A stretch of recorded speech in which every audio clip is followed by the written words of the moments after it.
নমস্কাৰ সকলোকে। আজি আপোনালোকৰ বাবে এটা নতুন চিকেন ৰেচিপি লৈ আহিছোঁ। বলকচোন চাওঁ ৰেচিপিটো কি। এয়া মই প্ৰথমে চিকেনখিনি মেৰিনেট কৰি লৈছোঁ নিমখ, হালধি আৰু তেল দি কিনে। ভালকৈ মছলাখিনি চিকেনত কোট হোৱাৰ পিছত এই মেৰিনেশ্যনটো 30 মিনিটছৰ কাৰণে থৈ দিব।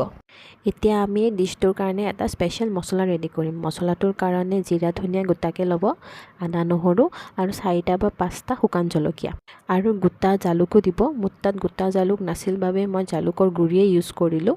আৰু ধুনীয়াকৈ পানীৰে এটা পেষ্ট বনাই ল'ব। এয়া মাংসৰ বাবে আগতে আলুখিনি ভাজি থৈ দিছোঁ। এতিয়া গোটা মছলাৰ ভাজি ল'ম।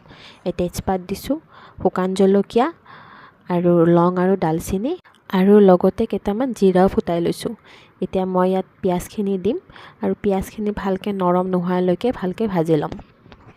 এতিয়া গেছটো ল' ফ্লেমত দি ঢাকনি লগাই পিঁয়াজটো ভালকৈ ভাজা যাবৰ কাৰণে থৈ দিম। পিঁয়াজখিনিত ভাল এটা গল্ডেন ব্ৰাউন কালাৰ অহাৰ পিছত তাত মেৰিনেট কৰি থোৱা মাংসখিনি এড কৰি দিম আৰু তাৰপিছত আমি যে আদা নহৰুৰ পেষ্টটো বনাইছিলোঁ সেই পেষ্টটো ইয়াতে এড কৰি ল'ম।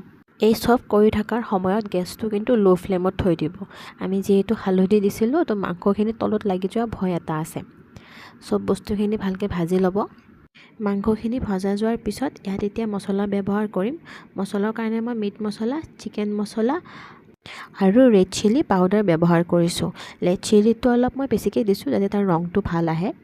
আৰু খুব বেলেগ মছলা ইউজ কৰিব নালাগে যিহেতু আমি চব গোটা মছলাই দিছোঁ। আগতে যে আলুকেইটা ভাজি থৈ দিছিলোঁ, এতিয়া আলুকেইটা মাংসত দি কেনে আকৌ এবাৰ ভালকৈ ভাজি ল'ম। এতিয়া ডিছটোৰ গ্ৰেভিৰ কাৰণে মই 1 কাপ গৰম পানী ব্যৱহাৰ কৰিছোঁ। পানীৰ পৰিমাণটো আপোনালোকক যিমান গ্ৰেভি লাগে সেইমতে দিব। এতিয়া আহিছোঁ এই ডিছটোৰ মেইন পাৰ্টলৈ। ইয়াত মই 2 চামুচ ঘি লৈছোঁ, জিৰা ফুটাই লৈছোঁ আৰু শুকান জলকীয়া দিছোঁ। এতিয়া এই তৰকাটো আমি মাংসখিনিত দি দিম। মাংসখিনিত দি কিনে তাক 5 মিনিটৰ বাবে কম জুইত ঢাকন লগাই থৈ দিব। আৰু এয়া আমাৰ চিকেন ৰেডি। এই ৰেচিপিটোৰ নাম আছিল চিকেন দিহাতি। আপোনালোকেও ট্ৰাই কৰি চাবচোন। আজিৰ কাৰণে আহিছোঁ বাৰু। ছাবস্ক্ৰাইব কৰিব নাপাহৰিব।